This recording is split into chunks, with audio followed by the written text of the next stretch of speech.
Hey guys, welcome back to another one of my YouTube videos. Today's topic is about simplifying fractions, which is the second video to the fraction series. So what even is simplifying fractions? Simplifying fractions is basically reducing the fraction to its simplest form. How do we even simplify a fraction? Well, we simplify a fraction by dividing its denominator and numerator by the largest number possible, aka the greatest common factor.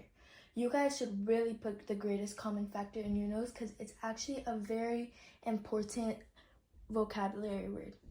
I told you guys that the greatest common factor is a very important vocab word, but I didn't even tell you guys what it means. So let me tell you what it means.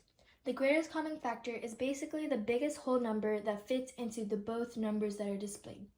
So the greatest common factor of 30 and 27 will be 3 because 3 is the biggest number that divides into both 30 and 27. Okay, back to simplifying fractions. I told you guys that to simplifying fractions, we need to find the greatest common factor of both the numerator and the denominator and divide it by both. So let's go ahead and do that with our example 24 over 40. Our first step is to find out what is the greatest common factor of both 24 and 40. So let's go ahead and find that by listing all of the factors of 24 and 40. Now let's list out the factors of 24 first. What are the factors of 24? Let's think. Well, 1 is a factor of every single number. And let's see, is 2? Yeah, 2 can fit into 24. Now what about 3? 3 also does, so let's list that. And what about 4? 4 does too. What about 5? 5 does not fit into this. And now let's say 6. Let's see. 6 does fit into this. Now what about 7? 7 does not fit into 24. Let's see 8. Yep, 8 does. And what about 10? 9? No. 10? No. 11? No. But 12? Yes. So let's go ahead and write 12. And what about 13? No. 14? No. 15? No. 16? No. 17? No. 18? No. 19? No. 20? 21, 22, 23, and they're all no's except for 24. Every number is divisible into itself. Now let's see 40. Okay, obviously it's 1 and 2. How about 3? Nope, it's not 3, but it is 4. It's not 6, but it is 8. It is 10, not 9. Let's see 11, not 11 or 12. Now what else can divide into it? 20 can divide into it. And then all the way to 40 can divide into it. Now that we've listed all of the factors, let's see which of them are common to each other.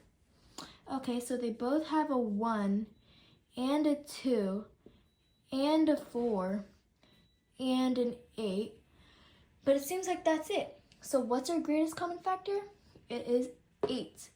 Now, what do we do with the greatest common factor? We divide it into both the numerator and the denominator. So let's go ahead and do that.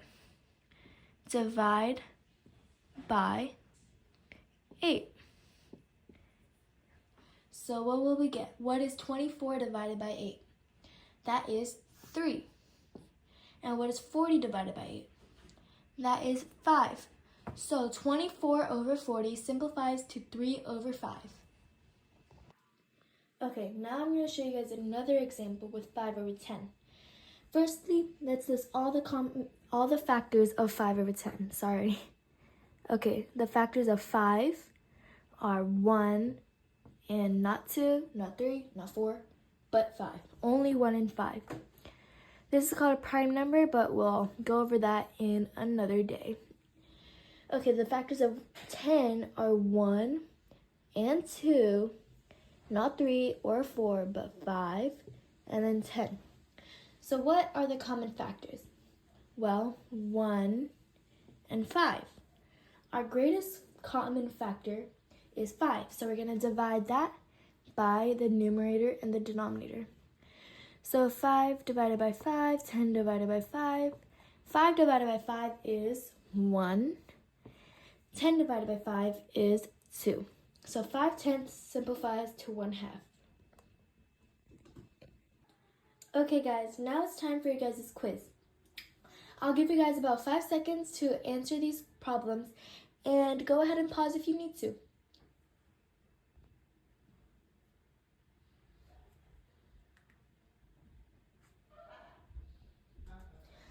Okay, let me go ahead and go over the answers. So the greatest common factor for both 3 and 9 would be 3. So let's divide that, and your simplified answer would be 1/3. Now let's see 12 and 36. The greatest common factor would be 12. So let's see what this would be. 12 divided by 12 is 1, and 36 divided by 12 is 3. Now let's see 25 over 100. Well, the greatest common factor is 25. So let's go ahead and do that. And 25 divided by 25 is 1, and 100 divided by 25 is 4. Bye guys, and come back for the next part of the series.